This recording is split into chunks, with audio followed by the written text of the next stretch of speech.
Olá, bem-vindos a mais uma exploração de ideias aqui no The Deep Dive. Hoje a gente vai analisar juntos alguns trechos de um material bem instigante, o e-book A Nova Liderança, do Mário Santos.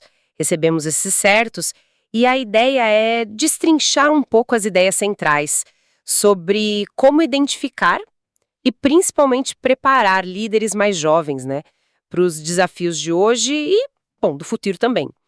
Nossa missão aqui é ir um pouco além do óbvio, sabe? O que realmente significa liderar nesse cenário que muda o tempo todo. Especialmente para essa nova geração que está chegando e como as organizações, os mentores, podem de fato ajudar nesse desenvolvimento. Parece que a grande questão que o material tenta responder é: essa liderança jovem é algo assim radicalmente novo ou são os fundamentos de sempre, só que aplicados num contexto diferente? Ok, vamos desembrulhar isso. Olha, é um tema quente, sem dúvida, importantíssimo. As transformações no mundo do trabalho são inegáveis, né?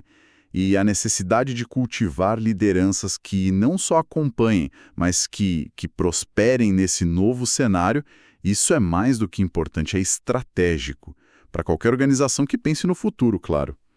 E o material parece focar justamente aí nessa intersecção crítica entre mudança, juventude e a essência da liderança mesmo. Pois é, e o material já começa assim, quebrando uma ideia que muita gente tem, né? Que a mudança no trabalho é só sobre tecnologia. O texto argumenta que é mais fundo. Sim, tem tecnologia, globalização, novas gerações, óbvio, mas o impacto real está no tipo de profissional que as empresas buscam. Não é mais só a competência técnica que brilha sozinha, certo? Não mesmo. O e-book enfatiza muito essa busca por gente que navega bem na complexidade, que colabora de verdade, que inspira. O autor define o líder do futuro como alguém que aprende rápido e, isso é crucial, que age com um senso de propósito claro. É. E um aspecto que eu achei particularmente interessante, que o material ressalta, é essa mudança de eixo. Sabe, tradicionalmente a gente valorizava muito o saber fazer técnico, a especialização, quase que exclusivamente. Agora o pêndulo se move mais para as habilidades relacionais, adaptativas, pensamento crítico, a capacidade de aprender continuamente, o famoso learnability, né? E de conectar o trabalho do dia a dia a um propósito maior. Isso vira um diferencial competitivo real, de verdade. E o e-book argumenta que isso vale tanto para o indivíduo quanto para a organização que consegue cultivar esse ambiente. É uma mudança fundamental na forma como se enxerga talento. Uhum. E quem são esses jovens talentos, então, que estão no centro dessa discussão toda? O material foca na geração Z, né? Descreve eles como nativos digitais, criativos, inquietos. O texto aponta que eles têm uma busca muito forte por propósito. Querem sentir que o trabalho faz diferença, rejeitam aquela ideia de trabalhar por trabalhar. Isso soa como um potencial, assim, enorme para liderar nesse novo mundo. Mas o e-book não romantiza, né? Ele aponta uma tensão importante aí, não é? Exatamente. O material é bem realista nesse ponto. Ele aponta um desafio crucial. Como é que se equilibra essa busca intensa por liberdade, por autonomia, que é bem característica dessa geração, com a responsabilidade que é inerente à liderança e, claro, à entrega de resultados? Como balancear a veia inovadora com o foco para executar? Boa pergunta. E o propósito que é tão central para eles? Como ancorar isso na capacidade de gerar valor concreto, mensurável? O livro sugere que a liderança eficaz hoje reside justamente aí, nessa capacidade de navegar essas tensões. Não basta a intenção, né? É preciso traduzir a visão em ação e impacto real. Isso conecta muito com a mudança no cenário que a gente falou antes. O propósito tem que gerar resultado no novo contexto. Isso me faz pensar, se o perfil é esse e o cenário mudou tanto, como o próprio conceito de liderança se atualiza nesse contexto. Segundo o e-book, parece que aquela imagem do chefe que manda ficou para trás mesmo. Completamente. O autor bate muito nessa tecla, viu? Liderar hoje é bem menos sobre comando e controle, e muito mais sobre influência positiva. É sobre construir confiança, inspirar pelo exemplo, sabe? Conectar pessoas, ideias diversas, é atuar mais como um facilitador, um catalisador. E aqui entra um ponto-chave que o material levanta para os jovens. Tudo começa no autoconhecimento. Entender quem você é, o que te move, seus valores, seus pontos fortes, fracos. É dessa base autêntica que nasce a capacidade de influenciar de forma genuína. E ética, claro. Uhum. Menos hierarquia formal, mais influência real. É isso. Mas essa ideia de liderança como influência, baseada em autoconhecimento, não corre o risco de soar um pouco, sei lá, abstrata demais para o dia a dia corrido das empresas? Como que o material ancora isso na prática? É uma ótima pergunta. O e-book conecta isso diretamente à necessidade de cultivo, sabe? Argumenta que justamente por ser algo mais profundo, baseado em autenticidade, essa liderança não surge do nada. Ela precisa ser desenvolvida, intencionalmente. E aí o material aponta uma lacuna clara. Muito potencial jovem por aí, mas poucas oportunidades realmente estruturadas para esse potencial florescer. A resposta que o livro oferece não é um manual de como ser autêntico, né? Mas sim a criação de ecossistemas de desenvolvimento. Ecossistemas, gostei do termo. E como seriam esses ecossistemas na prática, segundo o texto? O que as organizações podem fazer concretamente? Então, o material sugere uma combinação que me parece bem poderosa. Unir teoria e prática de forma integrada. Isso inclui, por exemplo, programas de mentoria bem estruturados, dar aos jovens a chance de liderar projetos reais com autonomia, mas também com responsabilidade. Sim. Criar desafios colaborativos que exijam trabalho em equipe para resolver problemas complexos. E, claro, programas de formação focados nessas competências mais sutis, as soft skills, né? Mas sempre conectadas à aplicação prática. A ideia central é: a liderança se aprende fazendo, mas refletindo sobre o fazer, com apoio, com direcionamento. Não é só jogar na água e esperar que aprenda a nadar. É ensinar a nadar e ter um salva-vidas por perto, entende? Entendi. Faz sentido. Falamos sobre criar esses ecossistemas para desenvolver líderes. Mas desenvolver o que exatamente? Quais competências o e-book destaca como cruciais nesse novo cenário? O autor elenca 5 competências-chave. Vamos dar uma olhada nelas. Primeiro, a autogestão, que é a capacidade de gerenciar as próprias emoções, o tempo, as prioridades. O texto usa uma analogia que eu achei boa: ser um maestro da própria vida, interna e externa. Interessante. Segundo, visão sistêmica. Entender as conexões, como as partes afetam o todo. Não ficar preso só na própria tarefa, sabe? Ver o quadro geral. Aham. Terceiro, criatividade e inovação. Pensar diferente, propor soluções novas. Essencial hoje. Com certeza. Quarto, tomada de decisão ética. Agir com integridade, mesmo sob pressão ou quando o caminho mais fácil, não é o mais correto. E quinto, gestão de pessoas, que aqui nesse contexto é mais sobre inspirar, desenvolver e engajar os outros do que propriamente controlar. Nossa, são 5 pilares bem fortes. Todas parecem muito importantes. Mas o e-book dá algum destaque especial a alguma delas, pensando nesse mundo complexo de hoje? Sim, sim. Embora todas sejam vitais, né, o material parece dar um peso especial à tomada de decisão ética e à visão sistêmica.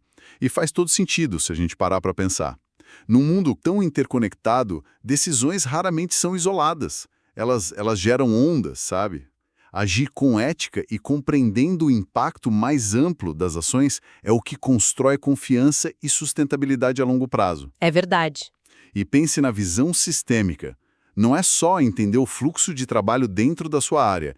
É como uma decisão de marketing sobre, sei lá, uma promoção impacta o estoque, sobrecarrega o atendimento ao cliente, afeta a percepção da marca lá na ponta. É enxergar essas conexões todas. Isso diferencia uma decisão puramente reativa de uma decisão estratégica e responsável. O e-book posiciona isso como um pilar da liderança madura, não importa a idade da pessoa. Um ponto que me chamou bastante atenção no material foi a ideia de protagonismo juvenil. Gostei muito disso. O texto coloca de um jeito bem direto: chega de esperar, é hora de agir. Isso parece uma virada de chave importante, né? Sem dúvida alguma. Talvez uma das ideias mais empoderadoras do material todo. O protagonismo, como está descrito ali, ele descola a liderança da necessidade de ter um cargo, um título formal. Liderança vira atitude. Reside na iniciativa de assumir responsabilidade por algo que pode ser melhorado, seja na escola, na comunidade, na empresa, onde for. Sim. Isso reverbera muito com aquele desejo de impacto da geração Z que o próprio livro aponta lá no começo. É um ciclo virtuoso, né? O jovem se sente agente de mudança e o ambiente se beneficia dessa energia, dessa iniciativa. A ação valida a intenção de propósito. É isso. Faz todo sentido. Mas essa jornada de protagonismo não deve ser solitária, né? Imagino. Onde entra o suporte nisso tudo? O e-book fala de mentoria, certo? Fala, e com bastante ênfase. O material reforça aquela ideia de que nenhum líder nasce pronto. É um processo. E a mentoria é apresentada como um catalisador fundamental nesse processo. O mentor oferece escuta, suporte, direcionamento baseado na experiência. Mas, importante, sem dar respostas prontas. É um espaço seguro para vulnerabilidade, para discutir desafios reais, para transformar erros em aprendizado. Ah, então não basta só jogar o jovem nos desafios e esperar que ele se vire sozinho, tipo, se vira aí. Não de forma alguma. O material enfatiza que o suporte é crucial para transformar a experiência em aprendizado real, consolidado. A mentoria ajuda muito a desenvolver aquelas competências mais sutis, sabe? Inteligência emocional, comunicação, que são difíceis de aprender só em livros ou cursos. E isso se conecta perfeitamente à ideia de formação contínua, que também está presente no e-book.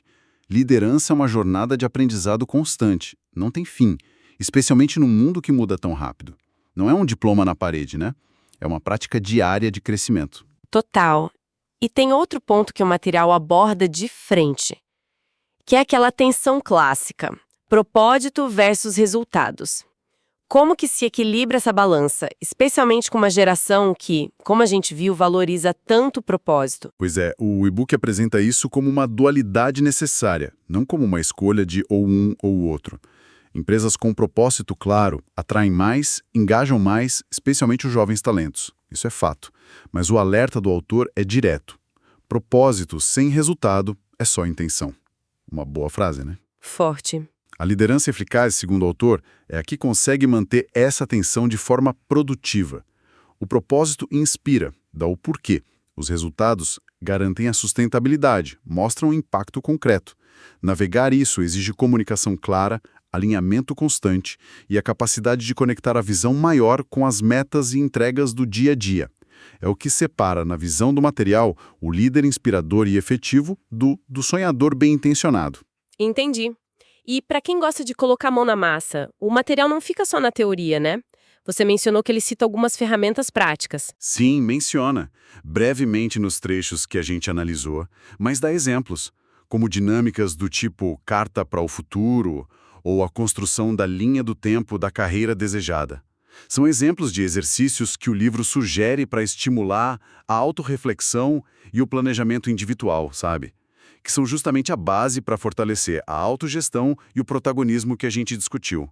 Mostra que esses conceitos podem sim ser trabalhados de forma bem prática. Então, o que fica dessa nossa análise do material do Mário Santos, para a gente ir fechando? Parece que a conversa sobre desenvolver a nova geração de líderes vai muito, muito além de só ensinar gestão de projetos ou técnicas de feedback, né? O buraco é mais embaixo. Exato. Acho que a mensagem central que emerge desses trechos é que se trata de um processo mais holístico. É sobre cultivar a autoconsciência, fomentar o protagonismo, desenvolver competências socioemocionais e éticas e, crucialmente, construir essa ponte entre um propósito que seja autêntico e a capacidade de entregar resultados consistentes. A liderança descrita ali é menos sobre controle e muito mais sobre criar as condições para que os outros possam florescer. É sobre facilitar. E fica muito claro também o papel fundamental de quem já está no jogo, né? Educadores, mentores, líderes mais experientes. A tarefa, como o material sugere, é meio que abrir portas, inspirar pelo exemplo e oferecer as ferramentas para que cada jovem se veja como agente de transformação, não só da própria carreira, mas do mundo ao redor. É um investimento no futuro coletivo, como você mesmo disse lá no início. Precisamente. É sobre criar um legado de liderança que seja, de fato, adaptado aos desafios e às oportunidades do nosso tempo. Uma liderança mais consciente, talvez. Isso nos deixa com uma provocação final, talvez, para quem está nos ouvindo pensar a respeito.